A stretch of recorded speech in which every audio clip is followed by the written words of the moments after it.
Desde que existe el ser humano, la salud ha sido una de nuestras preocupaciones fundamentales. En todas las culturas, en todos los momentos, siempre ha habido intentos por alcanzar un estado de salud que se vinculaba al entorno, a otras personas, a conocimientos. Y en este momento en el que estamos, después de toda la historia compartida, parece más urgente que nunca ser capaces de encontrar esos elementos que podemos tener comunes e integrarlos en una propuesta que nos ayude a recuperar la salud a todos los niveles.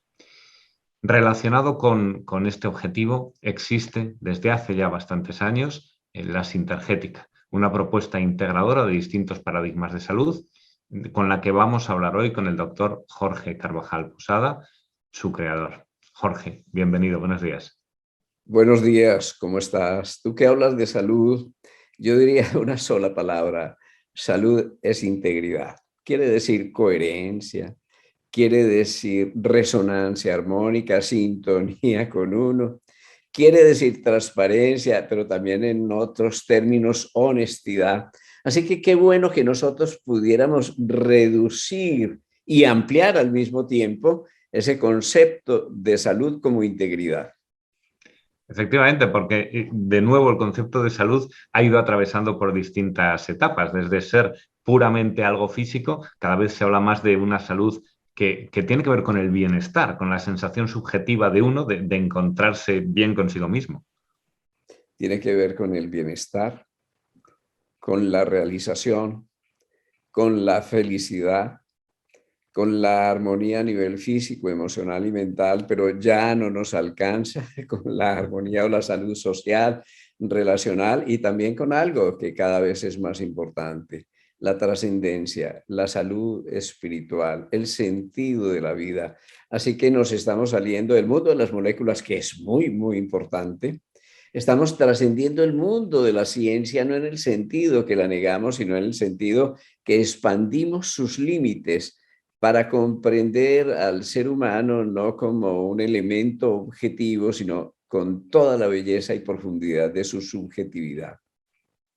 En esa propuesta, en ese viaje hacia esta salud amplia, subjetiva, aparece la sintergética, aparece a lo largo de tu vida y creo que un buen modo de acercarnos a esa propuesta es acercarnos también a tu experiencia y a cómo se han ido entrelazando distintas circunstancias, distintas visiones. ¿Podrías contarnos, Jorge, un poco acerca de ti y de tu interés por la salud y por la medicina? Bueno, yo he sido pequeñito y desde pequeñito, que lo sigo siendo, tuve una relación muy especial con el tema de la salud y la enfermedad, ya desde el nacimiento, porque soy hijo de una mujer muy bella de 18 años, que luego me acompañó alrededor de 75 años más o menos, y que fue mi maestra, que también fue mi mejor paciente desde el comienzo hasta el final, que fue, por así decirlo, mi conejillo de Indias, mi compañera. Esa fue mi madre, pero fue un parto supremamente difícil. Un parto en el que yo estuve a portas de la muerte, mi madre también, sí, y un parto en el que, además de la partera y la medicina natural, tuvo que intervenir la medicina clásica de una manera tan maravillosa. Yo recuerdo que quedé enfermo los primeros años de vida, que tuve bronquitis, tuve otitis, que veía, iba donde el médico, pero yo me aliviaba de ver la calidad de ese médico, su humanidad, su generosidad. Así que yo creo que me enamoré de la medicina desde la propia vivencia. Y desde ahí surge el que mis primeros juegos fueron con frasquitos de medicamentos, con barquitos que armaba con palitos, y entonces los ponía a navegar en el lavamanos o en la poceta de la casa. Me imaginaba cruzando el océano. Muy especial. Luego fue el juego preferido, fue una ambulancia. Así que yo lo llevaba ya en el alma, lo llevaba en mi experiencia, en mi vivencia, y era un enamorado, fui un enamorado de la medicina como tal desde que tengo memoria de mí. Pero claro, después surgieron otras cosas. Cuando yo entré a la universidad, o iba a entrar a la universidad, no sabía qué iba a hacer porque me encantaba la medicina, pero me encantaba el periodismo y la comunicación. Y otra cosa, me encantaba geología y petróleos. Tú te imaginas cómo vamos a compaginar todas esas cosas. De hecho, yo me presenté a las tres carreras, pasé por las tres, me decidí por la medicina, pero luego me di cuenta que la medicina es la tabla periódica de los elementos, que es la química, que son las gemas, las piedras preciosas, los cristales, que la medicina es pura comunicación, es relación médico-paciente. Así que me di cuenta que es que en la medicina está todo, porque en el hombre está todo. Es bonito cómo muchas veces lo que se nos plantea inicialmente como problemas o como obstáculos, realmente al otro lado, en la otra cara de la moneda, tenemos esa recompensa. En este caso, te ayudó a encontrar tu camino de vida, que como dices, eres una persona inquieta y tenías muchos simultáneamente. ¿Y cómo fue tu experiencia con la medicina? Estudiando medicina, ¿cómo lo viviste? Fue una experiencia para mí maravillosa. Yo seguí enamorado de la medicina porque me sumergí, por ejemplo, en la histología, en el estudio de los tejidos, en esa maravilla de la arquitectura. Dice, esto es una obra de arte. Luego en la parasitología, recuerdo que yo pasaba horas enteras mirando debajo del microscopio, mirando con el microscopio los huevos de los parásitos. Son obras de arte. Ver el huevo, yo lo recuerdo, de un tricocéfalo, eso es una maravilla de arquitectura. Ver el de una simple Ascaris lumbricoides, ver los animalitos moviéndose. Pero antes ya de la facultad, a mí me dieron el regalo, un vecino me dio el regalo de un microscopio. Entonces yo veía observando agüita de las charcas por aquí, por allá, los paramecios, todo ese microzoológico que se movía ahí adentro, cómo se iba secando el agua y cómo todos se iban apeñuscando, y yo pasaba horas enteras mirándolo. Así que para mí la medicina apasionante y sigue siendo apasionante. La ciencia apasionante, por eso cuando hablamos de sintergética, eso no es una alternativa, es ciencia, ciencia, tiene raíces en la ciencia. Lo que pasa es que expande esas raíces a través de todo lo que llamamos el arte médico de curar, que tiene miles de años, de todas las prácticas alternativas, y se proyecta también a la psicología y a las ciencias de la conciencia, porque también hay ciencias de la conciencia. Digamos que la ciencia no solamente se refiere a la materia, sino que incluye la energía, la información y la conciencia. Es lo que trata de abarcar la sintergética. Así que mi experiencia en medicina fue maravillosa, pero sigue siendo maravillosa, porque es que yo no he salido de la escuela de medicina. La escuela de la medicina es la escuela de las relaciones humanas, es la escuela de los pacientes, eso es lo de todos los días. Ujú.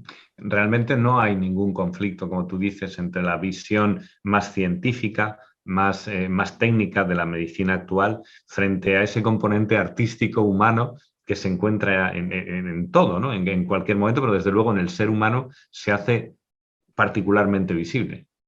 Claro, el arte y la ciencia son inseparables. Como es inseparable la religión y la filosofía, no se pueden separar. Como no lo podemos separar también de la política. Es decir, que yo creo que a pesar de que las cosas se hayan deteriorado, hay malos médicos, pero la medicina es una maravilla. Hay malos políticos, pero la ciencia y la política, como el arte de gobernar los pueblos, es maravillosa. Hay filósofos pésimos, es decir, que tienen una cosmovisión lamentable del mundo, pero en la sintergética nosotros concebimos algo que es muy práctico. Si una filosofía no se puede convertir en última instancia en una tecnología que sea efectiva y práctica, no sirve para nada. O sea que tenemos esa noción de la efectividad, de la practicidad. Es cómo podemos aplicar un paradigma o una cosmovisión en una condición concreta y pertinente para generar una solución. Totalmente. Estábamos conversando hace unos días precisamente acerca de todo el debate que hay ahora de evidencia científica, etcétera, y llegábamos a un punto en el que decíamos, vamos a ver, lo que se trata es de mejorar la vida del paciente. Esa persona que viene con un dolor, intentar paliarle ese dolor y que alcance el estado de bienestar que comentábamos antes, que trasciende lo puramente físico. La evidencia científica o cualquier otra aproximación es válida, pero no podemos perder de vista el verdadero objetivo, que es ayudar. Obviamente, sí, por eso decimos la evidencia científica sobre las enfermedades hay muchas, sobre los enfermos mucho menos, porque hay que ver la enfermedad, pero si la vemos descontextualizada de la subjetividad, de la cultura, del estilo de vida del paciente, nos perdemos. Eso significa que hemos de estudiar la enfermedad y al enfermo. Yo no puedo decir no hay enfermedades sino enfermos, porque obviamente hay enfermedades y las puedo objetivar, pero no puedo ver enfermedades sin particularizarlo. Ese es el objetivo de la medicina. Hacia allí vamos. Realmente ni siquiera de la sintergética o de ninguna de las medicinas complementarias. En el día de hoy, la clave de la medicina, por ejemplo, en el cáncer, es la individualización, es la personalización. Casi que hay una individualidad a nivel tisular, a nivel molecular, a nivel de tu genoma, eres único, a nivel de tus proteínas, de tu proteómica, ahí sí es cierto que eres único. Entonces, nosotros tenemos una expresión. Y si logramos la unidad de los paradigmas médicos, si logramos unificar nuestra concepción del hombre, si logramos en un campo unificado integrar la biología a la biografía, porque no están separados, entonces vamos a descubrir que la unicidad, el hecho de que tú seas único, es la garantía de la unidad. Pero sin unicidad no existe unidad, porque el punto de partida de la unidad, por lo menos a nivel biológico humano, es que cada uno de nosotros somos único. Eso lo conoce un médico que hace trasplantes, por ejemplo. Por eso tenemos que frenar literalmente el sistema inmune para que no descarte o para que no rechace un tejido extraño. Así que eso está ocurriendo no solo en el campo de los trasplantes, sino que está ocurriendo en todas nuestras relaciones humanas. Partimos de la unicidad y ese viaje de la unicidad nos permite la unidad que nos puede llevar a liberarnos. Eso parece filosofía, pero no. Es tremendamente práctico a la hora de tratar de resolver el problema de un enfermo, ¿sí? Porque ese problema no es una neumonía ni una bronquitis. Ese, digamos, que es la punta del iceberg, es el oleaje externo, pero debajo tenemos un océano sumergido, su historia, sus relaciones humanas, sus programaciones, sus expectativas, su profesión. Todas esas cosas están incidiendo y podríamos decir que es muy complejo, Alfredo, pero es todo lo contrario. Yo digo, es supremamente sencillo. Porque si yo te miro a ti y trato de entender tu nariz, no la entendería. Sí, tu nariz sin tus ojos y sin tu boca y sin tu sonrisa, pues no tiene ningún significado.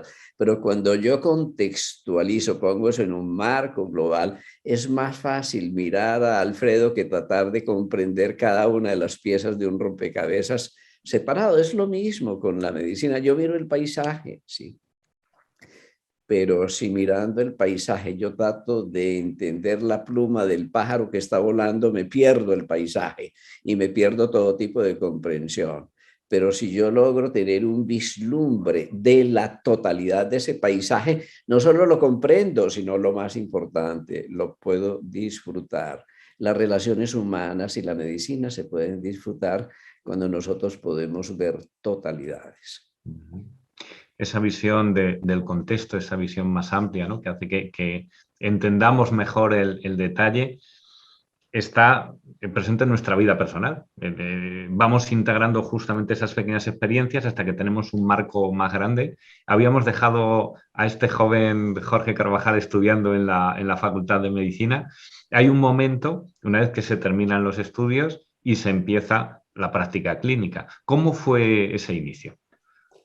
Eso fue muy bonito porque como yo estaba enamorado de la medicina, me fue muy, muy bien como estudiante, no porque pretendiera competir, sino porque simplemente porque gozaba, porque disfrutaba. Entonces, cuando yo salí, tuve oportunidad para irme al exterior a hacer una especialidad en medicina tropical. Tenía todas las facilidades. Sin embargo, yo no me fui a una universidad del exterior, sino que yo me fui para la selva en Colombia. Había pasado mucho tiempo en la selva, me había enamorado de la selva, de esas culturas, entre comillas, primitivas, que de primitivas nada, de esa sabia cosmovisión, de ese vivir fluyendo con el río, con la naturaleza, ese vivir simple, sencillo, natural, sin nada, pero con todo, es decir, con todo, con uno mismo, con sus familias, en esos tambos, y a mí eso me había cambiado la vida, se me tocó el alma. Entonces me fui a hacer mi año, que allá llamamos el año rural, ¿no? Que es un servicio social obligatorio pagado por el Estado. Sin embargo, estuve sin sueldo 4 años en la selva porque no me pagaban, pero estaba feliz, obviamente, que el pago era una librita de arroz, un poquito de panela, un pollito. A veces eso se fue ampliando de tal manera, fue una maravilla que yo veía un paciente que llegaba a caballo, pero no sabía si el paciente era el caballo o el que montaba el caballo, porque me volví médico de los caballos, de las gallinas, de los seres humanos, de, bueno, todo eso que ya tú conoces. Entonces estuve 4 años fantásticos ahí en el límite entre Colombia y Panamá, en una zona que se llama el Macizo del Darién, un verdadero arco iris, porque además de la exuberancia de la naturaleza, tú tenías los negros, la población negra, los antiguos esclavos, trabajadores de las minas, unas personas maravillosas con unos cuerpos como palmeras, con una resistencia física enorme y con un corazón puro. Teníamos los mulatos, los mestizos, los blancos, teníamos de los espiritistas, de los santeros, de los cristianos, de los evangelizadores, de los católicos, de todo. Y además los chamanes, el mundo maravilloso de los chamanes. Y obviamente yo me fui desde mi perspectiva de médico de la ciencia a tratar de mejorar la situación, sí, en la selva, pero eso es inmejorable, sí. Realmente la selva mejoró mi situación, sí. Aprendí un poquito esa cosmovisión del chamán. Allí tuve mis grandes maestros, entre los chamanes negros, entre los chamanes o los curanderos indígenas, por ejemplo, pude aprender muchas cosas de resultados objetivos extraordinarios. Allí se me derritió todo el cascarón de pseudociencia que traía porque creía que sabía, pero me conté que no sabía nada de nada, sobre todo no sabía nada de la vida. Me encontré el mundo de la energía, el mundo de la información, el mundo de la conciencia y un mundo muy sencillo que no se pretendía nada, pero realmente era el heredero de tradiciones milenarias, sobre todo entre los indígenas, entre los emberades y los cunas, de los que yo aprendí muchísimo. Bueno, yo no sé qué, te confieso que no sé qué, pero me cambió la vida, me cambiaron el corazón, me cambiaron la mirada. Tuvo que ser, Jorge, un choque, viniendo, como tú dices, pues de la educación académica clásica, de repente en un entorno que se separa mucho de lo que, no sé, de un hospital, de un entorno médico sanitario tradicional, y tomar contacto con imagino, otras propuestas de salud que tienen otros paradigmas, tienen otras formas de analizarse. ¿Cómo lo viviste eso? A ver, ¿Hubo al principio un choque de trenes? ¿Lo recibiste con los brazos abiertos? ¿Cómo fue? no, con los brazos abiertos, no, a mí se me desbarató la vida. Entré en una crisis profunda de sentido y dije, Dios mío, pero si yo llevo 7 años estudiando día y noche y me encuentro que las cosas se pueden hacer de otro modo, que no son ideales, claro que hay muchas limitaciones, y me encuentro con unos profundos celos, ¿no? E ira de la mala, digo yo, con toda la gente que competía. Y dice, pero si yo llevo toda mi vida estudiando y llego y me encuentro una analfabeta que me está quitando la posibilidad de servir, creía yo, ¿no? Pues el analfabeta era el curandero o era un personaje muy lindo allá, era Doña Aura. Doña Aura era una mujer de pies descalzos, mueca, un poquito regordeta para mi gusto, sí, un poco sucia también, que era la que atendía los partos. A mí me encantaba la obstetricia y pasaron 2 o 3 meses y yo no había atendido un solo parto, ya lo echaba de menos. Y obviamente todas se iban a donde doña Aura, que las había atendido durante muchos años, y era la partera del pueblo. Entonces, un día armado de valor me voy porque estoy dispuesto a denunciarla y a retomar mi posición. Y entro en una casa oscura, llena de cuartitos, y me encuentro con una mujer que está en el sonar, en la cocina, con sus manos callosas, con un hacha en la mano, partiendo leña, cocinando para todos sus enfermos. Tiene uno por allá con unos emplastos de yuca inmovilizados porque tenía una fractura. Tiene otra señora que está en proceso de parto.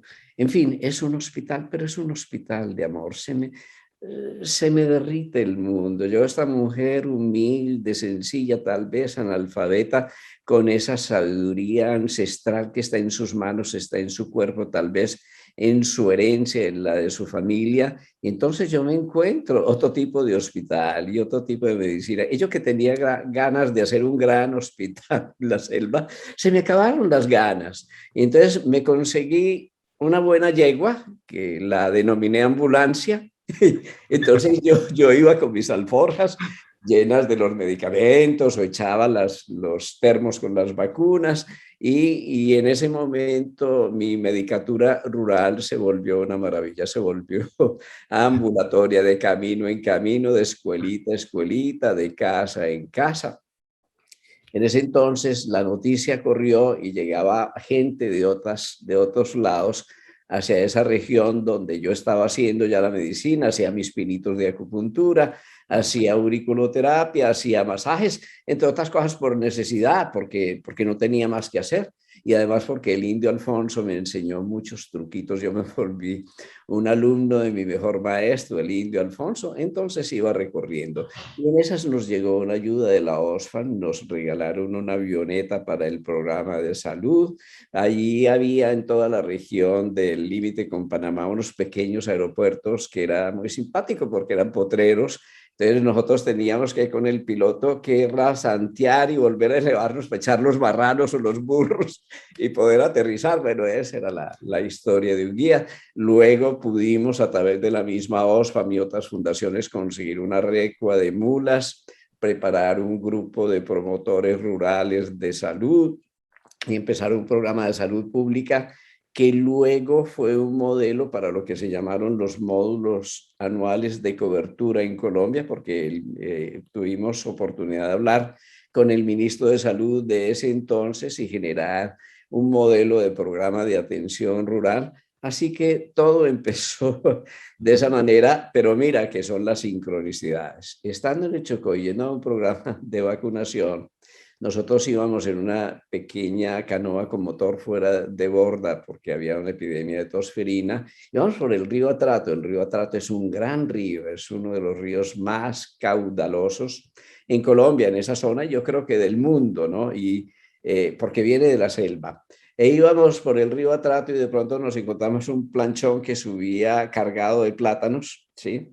Y ese planchón iba una mujer que yo la llamé una gringa, que estaba tomando fotos.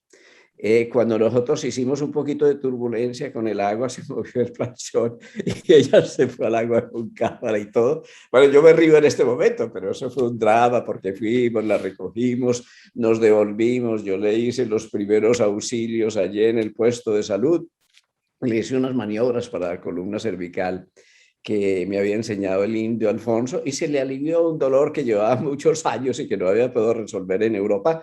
Resulta que la gringa era una enfermera de la Cruz Roja Internacional y además era hija de un personaje que luego fue mi amigo durante 30 años, un investigador fabuloso que me acompañó en 30 años de aventuras y de investigación. Ellos tenían sede en Bruselas y yo allí en el río Atrato, en el Chocó, me gané la lotería. Me gané la lotería porque un año después de esto me llegó una carta, no sé cómo diablos llegó, pero llegó a la selva, llegó una carta pasada por el sol, por el agua, a duras penas entendí, y en esa carta la lotería. Mi padre trabaja con una fundación suiza y queremos que usted se venga sin ninguna contraprestación. Tiene un apartamento en París y tiene los pasajes y todo lo que usted necesite para ir a hacer de lo de medicinas alternativas todo lo que quiera en el país que quiera en Europa. Y obviamente yo salí del Chocó, imagínate, 40 grados en un sauna y aterrizo en un mes de diciembre en París que estaba a -5 grados bajo cero, congelado. Yo casi me muero, ¿no? Ese fue otro shock. Y no solo el shock, sino salir de la cultura de la selva, la cultura de Europa. Tú te encuentras otro tipo de visión del mundo, pero me encontré las alternativas, entre comillas, que para mí fue una maravilla poder estar por aquí, por allá, ver la acupuntura, la auriculoterapia, la homeopatía, la terapia neural, las medicinas manuales, en el interim ir al África, ir a estudiar y ver el chamanismo en la zona de Ruanda, del Congo. En fin, que tuve, yo me gané la lotería, sí, yo no lo buscaba, yo me fui para el Chocó enamorado y allí me encontré algo que no me habría podido encontrar en ninguna otra parte del mundo. Qué bonito. Después de... Es todo un acordeón de experiencias. Después de la educación clásica en medicina occidental, todas las experiencias, tanto a nivel de corazón como a nivel de aprendizaje en el Chocó. Luego vienes a Europa. Ahí tomaste contacto con investigadores en terapias naturales, punteros a nivel europeo. ¿En qué has mencionado varias técnicas? ¿Cuáles de ellas te marcaron más? A mí, en primer lugar, la auriculoterapia, porque yo ya la hacía desde el Chocó. Yo tenía, a ver, es bien especial, porque cuando me fui al Chocó, empecé a estudiar francés y tenía atas de acupuntura y libros de acupuntura de Soulier de Morin, porque ellos fueron los que introdujeron la acupuntura en Occidente. Y dentro de esos estudios de francés me llegó un pequeño opúsculo, un libro muy pequeñito, es el Tratado de Auriculoterapia, todavía en francés, sí. Entonces yo veía los mapitas y los puntos y como no tenía medicamentos, ensayaba la analgesia y como no tenía agujas, pues limpiaba bien con alcohol los alfileres, ya te imaginas. Yo ponía alfileres con mucha timidez en la oreja y empecé a ver cosas maravillosas, empecé a ver milagros. Yo no lo podía entender y sé, ¿qué tiene que ver la oreja con esto? Un punto de oreja, como me dicen que la rodilla está en la oreja. Entonces me dediqué a estudiar. Eso tiene toda una base neurológica, neurofisiológica, que es profunda y es maravillosa. Entonces yo me enamoré de las orejas y yo tenía una consulta enorme en el Chocó porque todo el mundo quería que le chuzara las orejas. Les parecía muy simpático, muy raro, pero además no necesitaban medicamentos, no les costaba nada. Y así me enamoré del aurículo y yo quería conocer al padre de la auriculoterapia que fue Paul Noyer, otro de mis grandes maestros.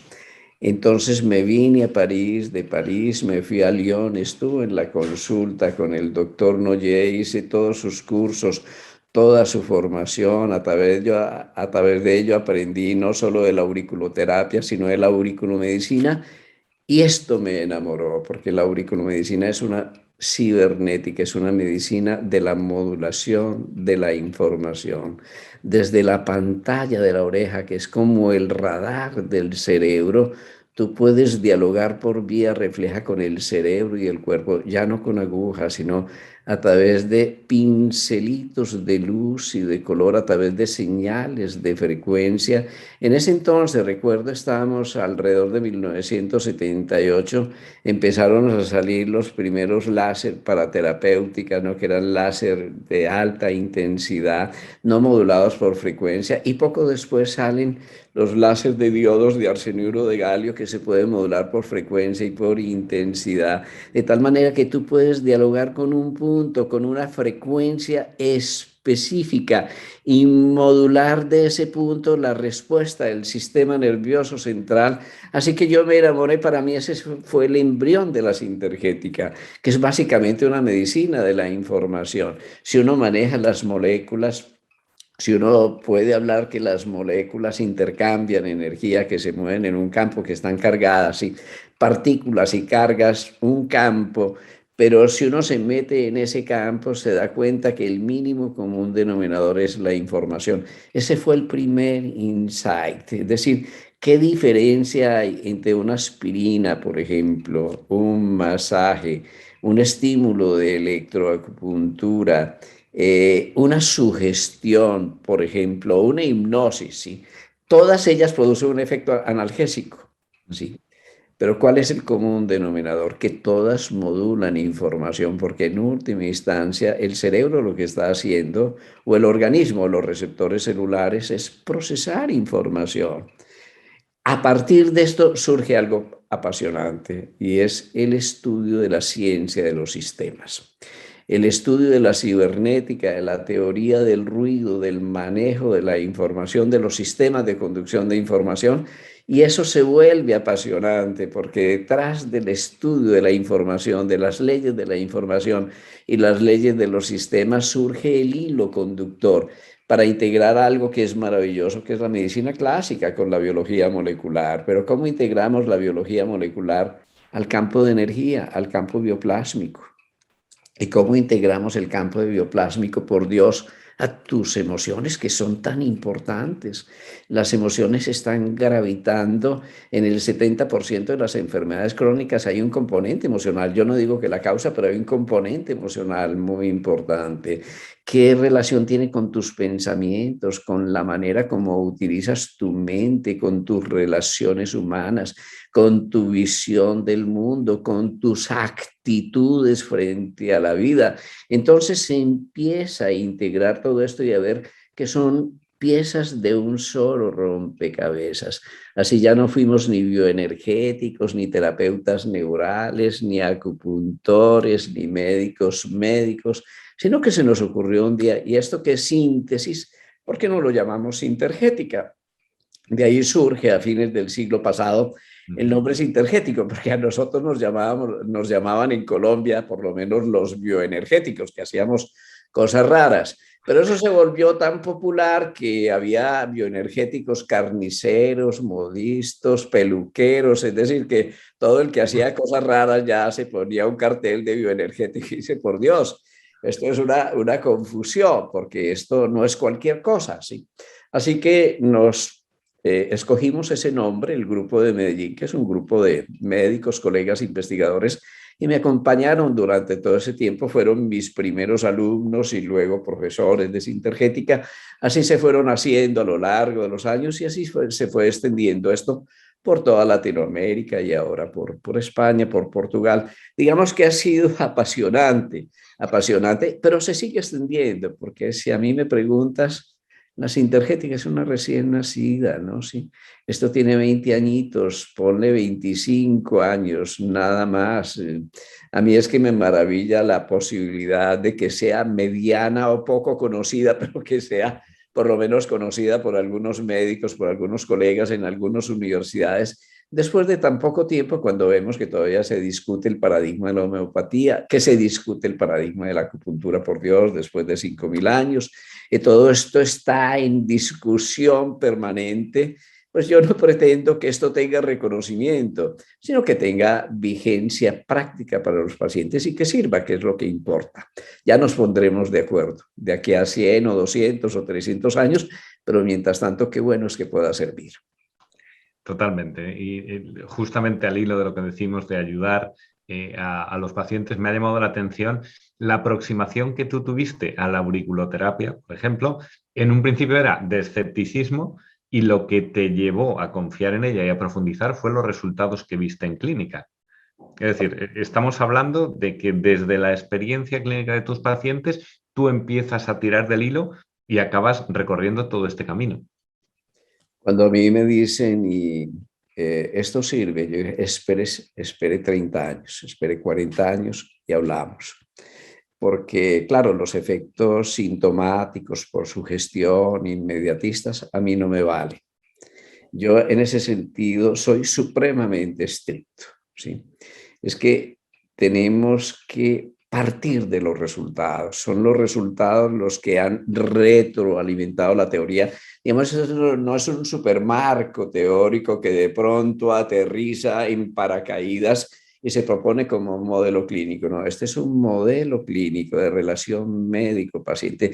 Esto nace de la clínica. Esto tiene carne, sangre, vida, historia, anécdotas. Es ahí, en esa raíz de la práctica clínica, de donde esto va naciendo. Algunos dicen, y la investigación, y mira, para generar una investigación en el mundo de hoy realmente científica necesitamos centenares de millones de dólares en primer lugar.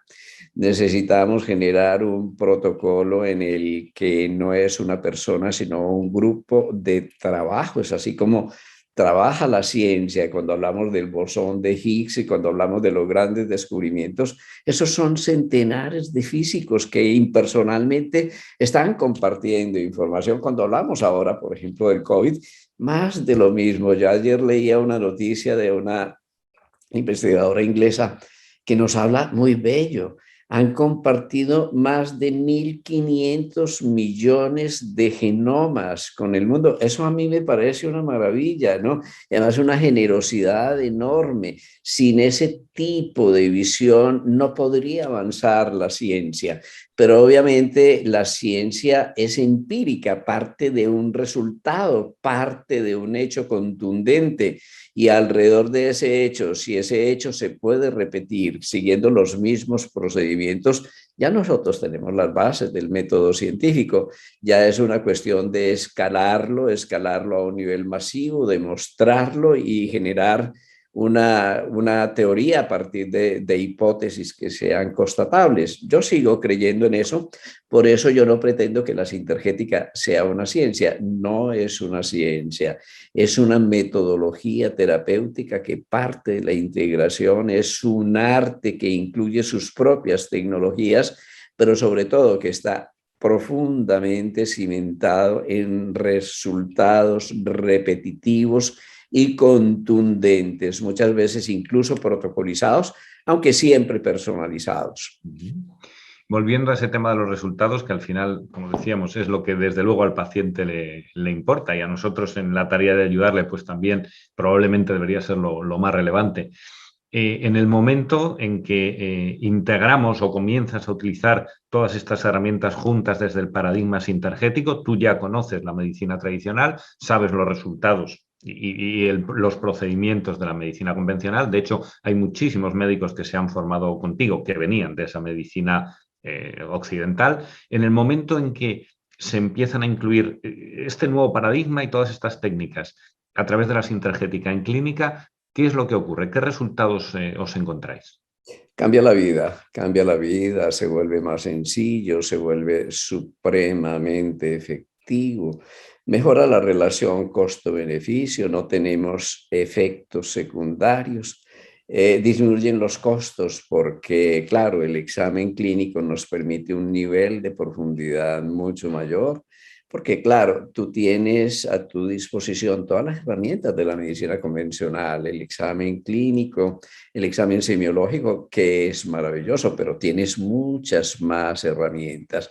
¿Qué ocurre? Un paciente llega y dice, es que me duele mucho el ojo derecho y además me dio un absceso por aquí en la boca y tengo un problema del hígado y me está fallando la rodilla derecha y un dolorcito como que me sube y que me baja y que va por aquí, por allá. Mira, eso desde la perspectiva de un médico clásico es enloquecedor, porque tú piensas en el odontólogo, piensas en el hepatólogo, piensas en el odontólogo, piensas en el psiquiatra, porque dices, este cuando menos está chiflado con tantas cosas, no es posible. Pero cuando tú lo ves desde la perspectiva de una de las alternativas para mí más maravillosas, que es la de la energía, es la acupuntura, tú no estás viendo sino una cosa, el trayecto de un meridiano, la información y la energía está viajando por allí. Mira, uno de los primeros éxitos que tuvimos en esto a través de esa concepción es empezar a ver pacientes con sinusitis, que se aliviaban de la sinusitis y luego hacían una gastritis de la Madonna, no por los antibióticos, sino después. Y si eran mujeres después de las gastritis, frecuentemente venían con una anexitis. Eso en distintos tiempos, pero cuando tú lo juntas, descubrimos que era un solo síndrome. Un síndrome son una serie de síntomas que se pueden integrar como una enfermedad, pero esto no es solamente una enfermedad, sino que es un solo trayecto de energía. Era un trastorno de un solo meridiano, el meridiano de estómago, y cuando tú podías acceder a la entrada y a la salida y encontrar las frecuencias y la manera de regular la energía de ese meridiano, pues se quitaban las tres cosas: la sinusitis, la gastritis y la anixitis, y obviamente te evitabas el ginecólogo, más el alergólogo, más el otorrino, más el gastroenterólogo, todo eso. Entonces esto se vuelve una complicación porque nosotros lo separamos. Realmente la idea es integrar, y empezamos a encontrar una cosa muy importante, Alfredo, y es que la biografía está inscrita en la biología, ¿sí? Y en la biografía hay puntos cruciales, ¿sí? Puntos caóticos donde la vida no volvió a ser igual. La primera, claro, es el nacimiento. El nacimiento es muy importante en tu historia. Muchas de tus enfermedades son huellas del nacimiento, pero esas huellas del nacimiento no están por allá en el campo etérico, no, están en el tallo cerebral, ¿sí? Están en la base misma del cerebro, allí donde está programada buena parte de lo que llamamos la respuesta visceral, la respuesta neurovegetativa o la respuesta que llamamos psicosomática. Entonces nos encontramos asmas, hipertensiones, depresiones, colitis, y tú averiguas por el embarazo y por el parto y te encuentras el primer hecho crucial allí, el primer vórtice caótico, y podemos vía bioinformación a través de la generación de señales de láser, de campos magnéticos, de frecuencias específicas, entrar en resonancia con esa información. Recuerdo en este momento una anécdota. Estábamos en Bruselas en un laboratorio de investigación con una compañera, Anne, la recuerdo muy bien. Y en uno de los intermedios del trabajo en laboratorio, estamos tomándonos un cafecito, bueno, cosa que es habitual, permíteme, me tomo café. Ya me está haciendo falta el café. Bueno, entonces Anne me comenta que quiere quedar en embarazo, pero que tiene una menorrea, que si yo le recomiendo a alguien o a algo, y yo simplemente le hice una pregunta inocente: ¿desde cuándo? Y ella suspiró. Eso para mí es muy importante, ¿sí?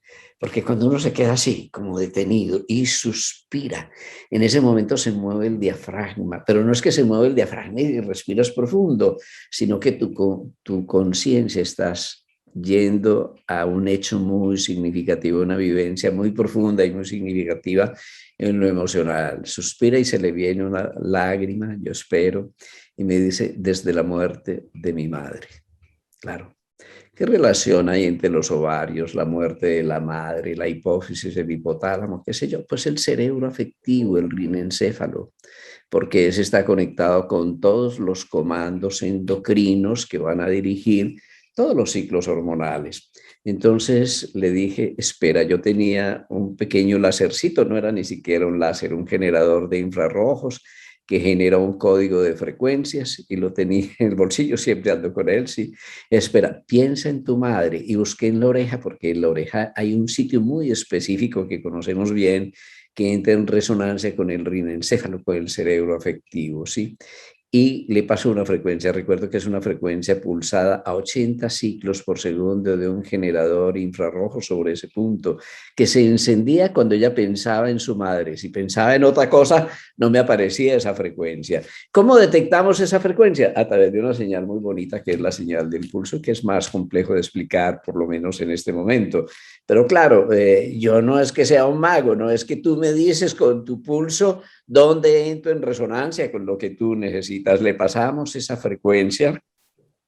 Yo ya me fui de Bruselas, ella me llamó unos meses después y me dice: estoy en embarazo. Pues no solo estaba en embarazo, sino que la menstruación le había regresado. Pero me llamó unos años después a Colombia y me dice: bueno, ya tengo 4, ahora cómo voy a parar, tú sabes, algo que ya no tenía planificar de otra manera. Entonces son anécdotas, son cosas de la vida. Cosas de la vida es que si Margarita no me conociera, me habría echado hace mucho tiempo, porque llegaba la gente a la consulta o me encontraba con ellos en la calle y me decía, mire doctor, este también es hijo suyo, ¿no? Hijo suyo, es que nos faltamos a la esterilidad.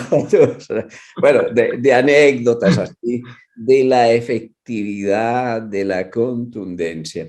Alfredo, pero todo esto tuvo su punto de partida con la terapia neural. La terapia neural, algunos le llaman la acupuntura alemana, pero eso de acupuntura nada. Es una maravilla desde comienzos del siglo pasado.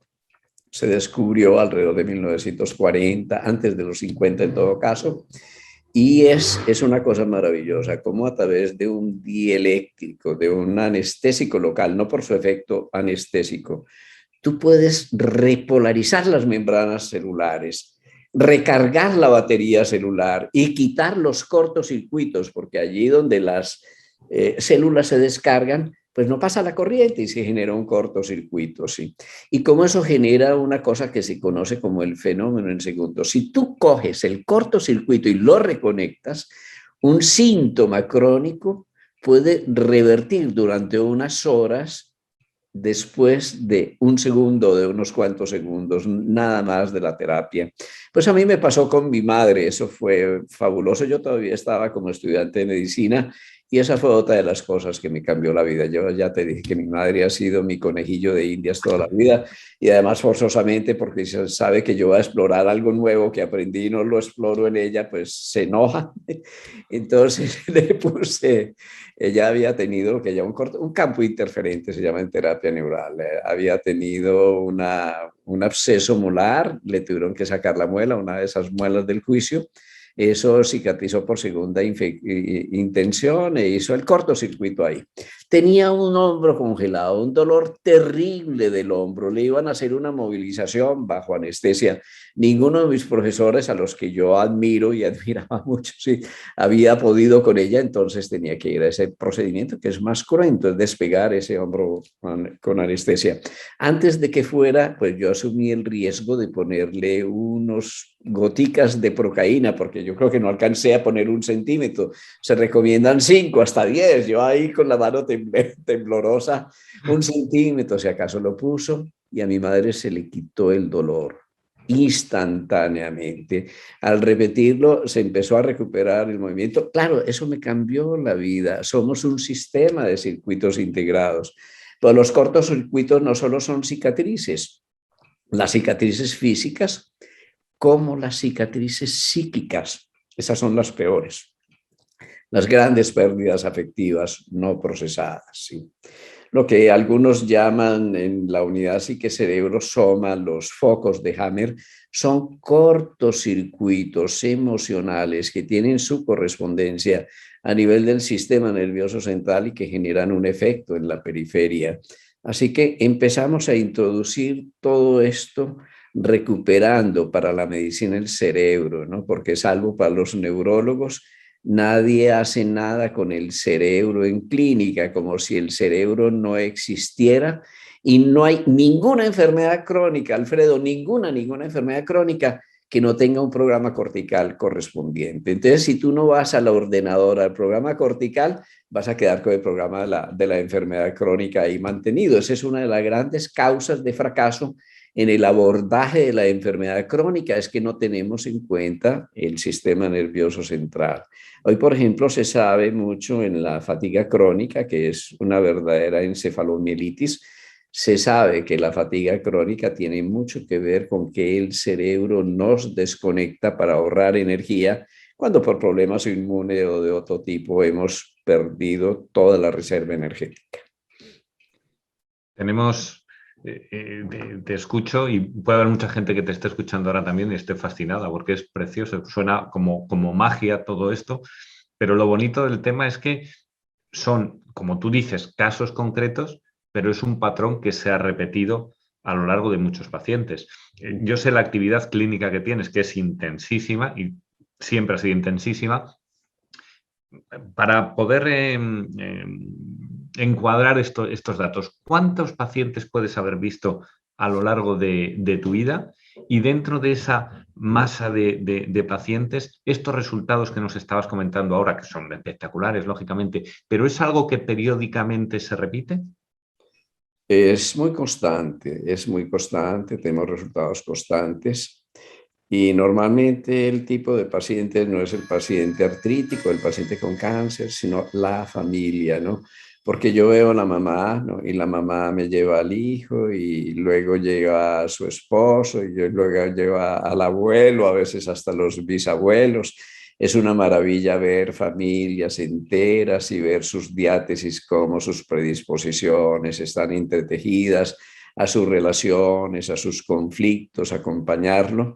Así que sí son modelos repetitivos en el sentido de que una y otra vez los puedes ver, pero hay una cosa, son modelos repetitivamente te llevan al fracaso, ¿no? El fracaso para mí no es el fracaso es el mayor de los desafíos. Yo tengo muchos pacientes que fueron 3, 4 veces y no se mejoraron. A mí me da vergüenza la quinta vez, decía, por Dios, pero dice, si esta persona sigue viniendo es porque hay algo, hay una confianza, hay algo que yo tengo que hacer por él y si no me lo sé, lo tengo que descubrir, lo tengo que encontrar, que es una modalidad de investigación clínica muy bonita, ¿no? Cuando a mí me llega un paciente con un cartapacio de historia así, que han visto todos los endocrinos en este momento, porque esto está hecho de vida. Recuerdo una abogada que va en mi consulta en Medellín, que tiene 25, 30 kilos de sobrepeso, no sé cuánto, en todo caso, y que iba con cartapacio, dietas, endocrinólogos, todas las cosas. Y yo la miro con desconsuelo, estudio su historia, veo que tiene un sentimiento de culpa, que es que ella hace la dieta muy estricta y cada vez que tiene una pequeña caída hay un sentimiento de culpa porque es una mujer perfeccionista, que no se tolera la más mínima desviación. Entonces le digo así, se me ocurre, le digo, señora, ahora que le receto yo, que coma. Y ya me miró así, sí. Dice que coma, sí, pero que coma con una condición, que disfrute. Porque usted me ha enseñado algo muy especial, es que la culpa engorda. Yo no sé cómo, pero la culpa engorda. Ella sale enojada, ella es una abogada perfeccionista, pero yo no puedo decirle ni hacerle nada, inclusive no le cobro la consulta, yo no tengo nada que hacerlo, ¿sí? Coma, pero disfrute lo que coma, ¿sí? Mastique bien, ensalive, siéntese contenta, si es un heladito, el problema es que no lo disfrute.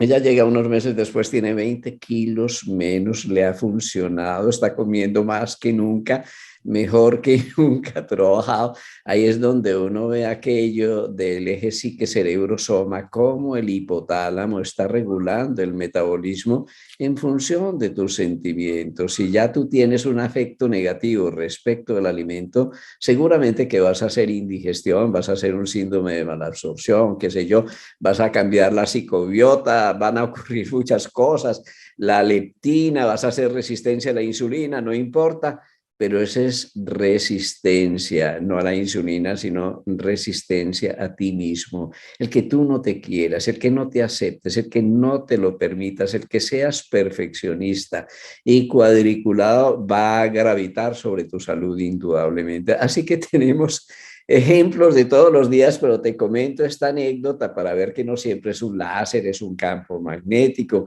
es un procedimiento de bioresonancia, sino que muchas veces también está en la relación médico-paciente, en ese código de lectura que podamos, porque uno no responde a la enfermedad, no, uno responde a la necesidad del enfermo, y esa es la mejor manera de abordar la enfermedad. Uh-huh. Me parece muy, muy interesante, Jorge, te preguntaba, porque no es algo, hablando de sintergética y de los resultados en clínica, que sea específicamente de unos casos o que solamente le ocurra a una persona, como sería tu caso. Tú llevas muchos años formando a profesionales de la salud, de todo tipo, de muchos países, que realizan práctica clínica. Resultados de este tipo se encuentran en los distintos profesionales, es decir, es una técnica que puede aprenderse y que una técnica o un modo, ¿no?, de comprender la relación con el paciente. Es algo que cuando la persona, el profesional, se enriquece con esta perspectiva, ¿los resultados clínicos también van en la dirección que apuntas? A ver, nunca van en la dirección que apuntamos cuando la gente está buscando recetas, que es lo que buena parte de la gente busca. Es decir, a mí me dan una receta fácil que yo simplemente anoto y resuelvo el problema, ¿no? no basta la explicación, aquí es necesario implicarse. Nosotros siempre explicamos y aplicamos, ¿no? Eso no existe aquí. Aquí es la implicación. Si tú te implicas en vivo y en directo, si tú sientes que el otro es parte de ti, si generas una relación terapéutica que no sea aséptica, que vaya de corazón a corazón, si resuenas con el otro, nosotros lo tenemos bien claro, el 50%, independientemente de las técnicas, de los resultados es la relación, la calidad de la relación terapéutica. Y la relación terapéutica tiene dos hechos que la preceden. Primero, el contacto. Yo te miro a los ojos, yo sonrío, yo te digo de corazón que puedes contar conmigo, yo estoy en presente, con alma, vida y sombrero, no estoy ausente con mi conciencia y presente con mi cuerpo. Entonces eso establece un tipo de contacto genuino que genera confianza, arraigo. El paciente en unos cuantos segundos se da cuenta, yo llegué a donde necesitaba llegar porque aquí hay alguien que mira, hay alguien que escucha, hay alguien que me hace sentir que yo soy yo, que yo no soy una cosa, hay alguien que le intereso por detrás de las radiografías y de los exámenes de laboratorio y del ordenador y del computador, se siente persona y cuando la gente se siente persona, se siente querida. Eso es lo más importante, en primer lugar, el contacto. En segundo lugar, la impresión, lo llamamos la impresión terapéutica, es captar la energía, la podemos captar con las manos, la podemos captar a través del pulso con señales de láser, la podemos captar a través de sistemas de resonancia, con lo más bonito de la sintergética, que son los filtros. Ha sido la investigación, la tecnología apropiada de la sintergética que más protocolos permite y que más éxito le permite a mucha gente en todo el mundo. Entonces es la impresión. Y ya luego viene la relación. En la relación terapéutica propiamente, tú estás activando el punto de acupuntura, el punto reflejo, el chakra, y lo estás haciendo a través de frecuencias de láser, a través de los filtros, a través del color, a través del sonido, a través de masajes. Tenemos un menú muy amplio, pero el resultado, Alfredo, es que cuando la gente realmente va más allá de la explicación y se implica y se humaniza y disfruta, porque esto también es una manera de disfrutar la terapéutica, ¿sí? Cuando empieza a disfrutar, el resultado es que cambia la vida, pero cambia la vida del paciente. Tal vez para mí el diploma es la gente que me dice, esto me cambió la vida, me cambió la actitud hacia la vida, hacia mi señora, hacia mis hijos, hacia mí mismo, la calidad de mis relaciones humanas. Y eso lo dice el neurólogo, el psiquiatra, el psicólogo, el gerente, el obrero, porque nosotros tenemos un espectro de pacientes que recorre todas las clases y las etapas de desarrollo social. Así que ahí estamos. Pero lo más bonito de esto son los médicos. Yo recuerdo mucho las caravanas de sanación, que nos vamos de fiesta, claro, porque esto no es sufrir y trabajar, sino nos vamos de fiesta, nos vamos de caravana. Pero esa caravana es una caravana de servicio. Entonces bailamos, cantamos, servimos, disfrutamos, conocemos culturas, vamos a los hospitales, a las cárceles, a los hospicios. Normalmente hacemos una grande al año, pero todo el año en muchos países del mundo están las mini caravanas. Se está haciendo trabajo de servicio y de sanación. Recuerdo cuando fuimos a Puerto Montt que el director del hospital se sentó en la camilla con su corbata, con su blusa, todo eso. Nos comenta con toda humildad su historia y sus problemas y es nuestro primer paciente. ¿Para qué? Para que hagamos los mudras y pongamos las manos y trabajamos con su biocampo. Así que cuando tú tienes un médico clásico, yo tengo muchos, que es tu paciente, ¿sí?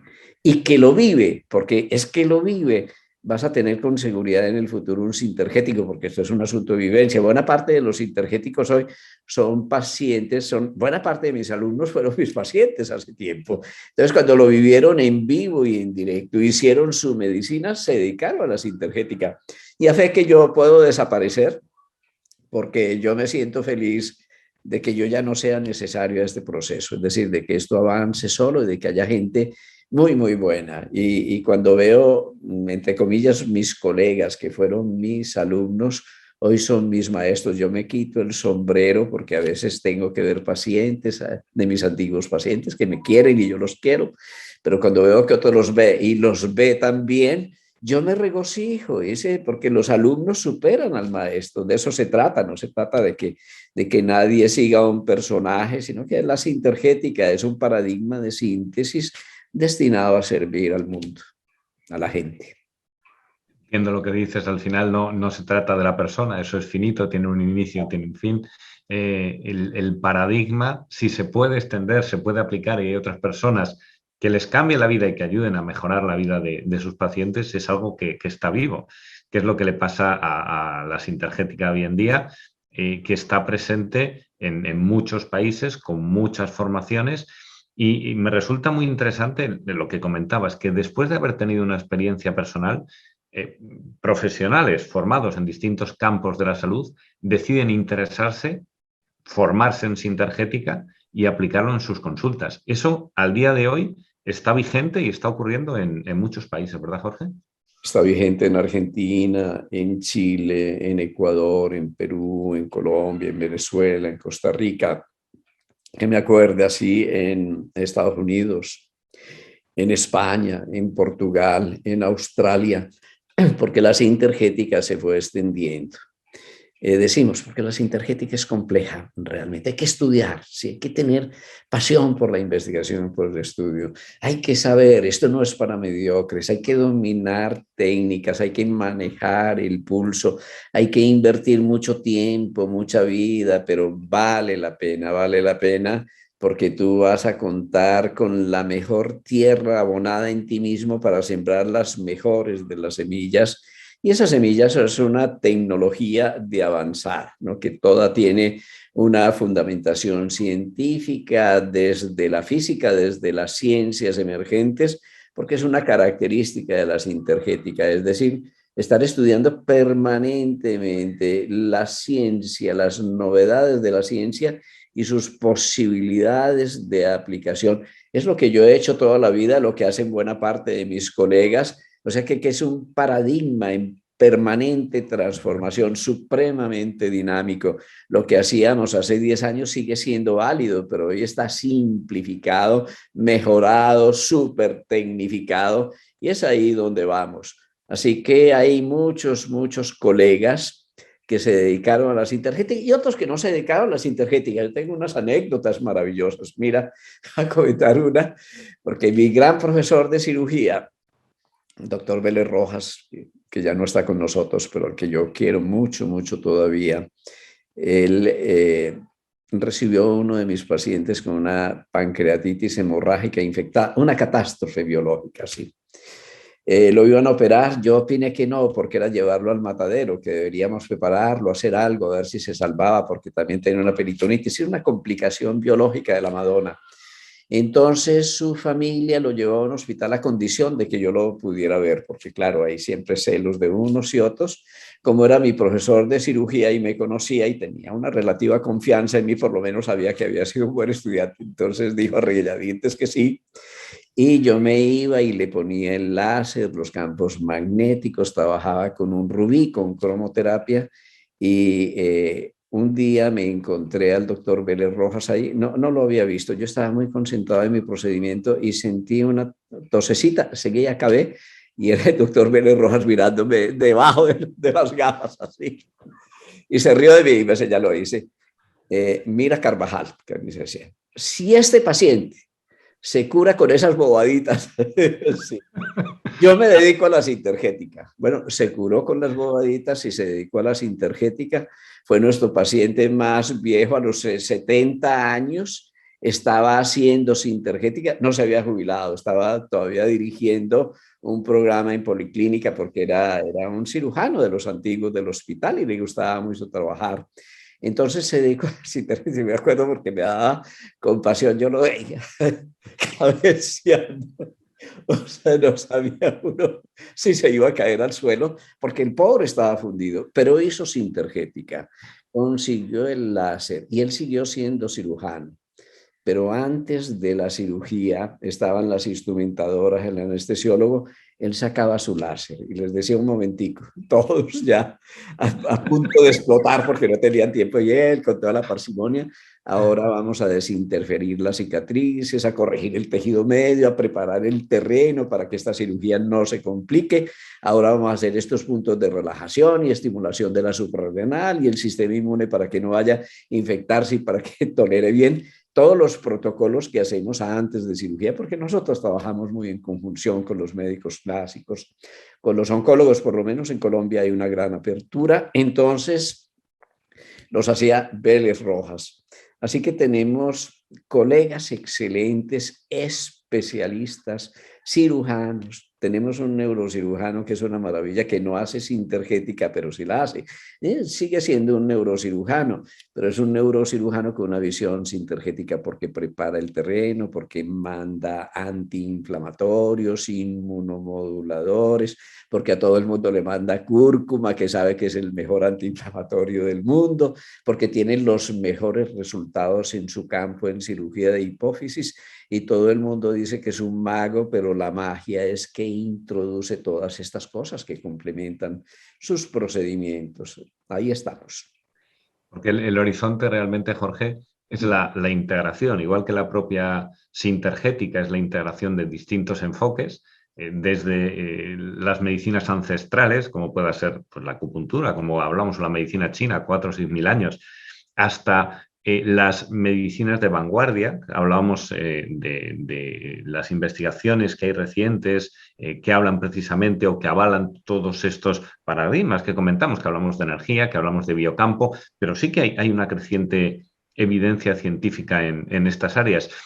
¿Se puede unificar todo esto? Como ya estáis haciendo, ¿tú crees que el futuro puede ser un mayor conocimiento de las dos partes sin conflicto?